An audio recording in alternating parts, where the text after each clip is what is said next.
Hello, world. It's Brandon. Sup, nerds? I'm James, and I would like to say I'm somewhat of a scientist myself. I can't really confirm or deny that. I don't know. I don't know what his majors are going to be and stuff. So, It's called a reference, Brandon. anyways, yeah, give me your references. I need to call them. Oh, We are doing some comic book talk. hell yeah! We're here to talk about the new Ultimate Spider-Man run by Jonathan Hickman. We are 4 issues in. Exactly. And you know what? Thank you, Jonathan Hickman, for giving Spider-Man a good storyline. I mean, I know he's going to suffer pretty soon because that's kind of like the Spider-Man universal constant. But thank you for these first 4 issues for making his life cool. Well, I will say, as a person who was like picking up Ultimate Comics monthly, when I saw that it was like Ultimate Universe is coming back, I don't know, but it was like Jonathan Hickman's doing it.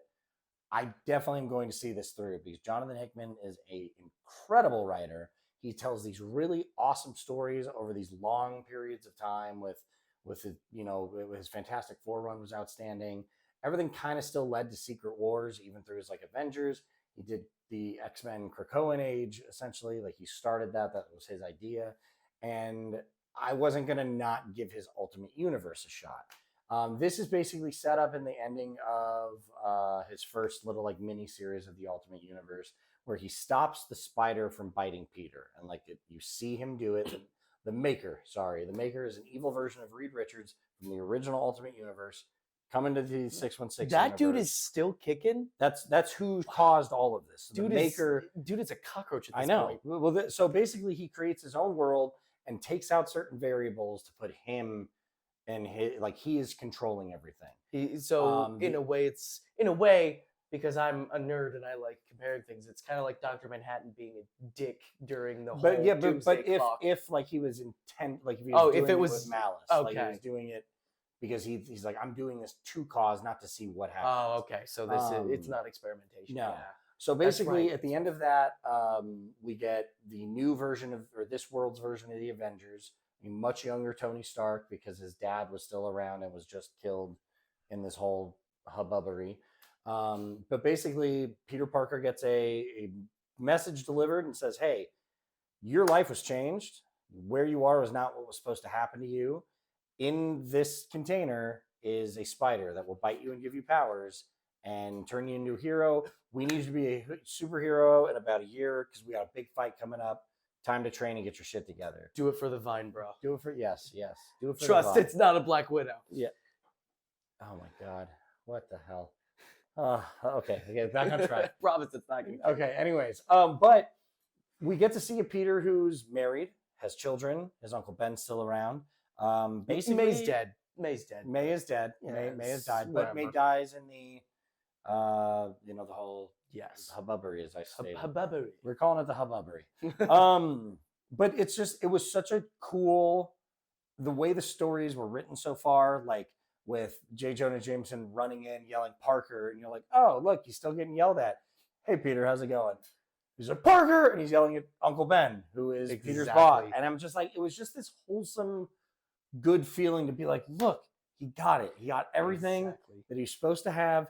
And now he's getting spider powers. And like you said, God, I'm not ready for him to get hurt, but I know it's coming. No. It sucks because the most recent issue, number 4, which was actually awesome to read because it's one of the few times I've read a comic book where not a single punch is thrown and still been super intrigued. Peter and MJ have a dinner date with, hear this, Harry Osborn, and hear this, Gwen Stacy, who isn't dead. Well, I have to say, they kind of took the wind out of the sails with the Gwen Stacy death because now we have Spider-Gwen, who is a Gwen Stacy from another universe, who just kind of hangs out in the 616, but now she's actually permanently moving to the 616.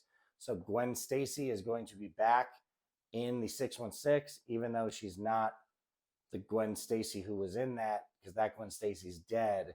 So she's assuming an identity of a girl who's been dead for like 20, I don't know. How old is Peter in the comics now? Maybe like late 20s. I mean, she's been dead for a minute, and she's like 10 years younger than that Gwen Stacy. Either way, get off track. It's the Marvel universe. Yes, they will exactly. question but it. No, that was a very cool thing because this is also Peter and MJ meeting. Yes. Well, MJ meeting Harry, but both of them meeting Gwen for the first time, which is also a huge turn from the comic history that is normal with Spider-Man, of the four of them all being friends.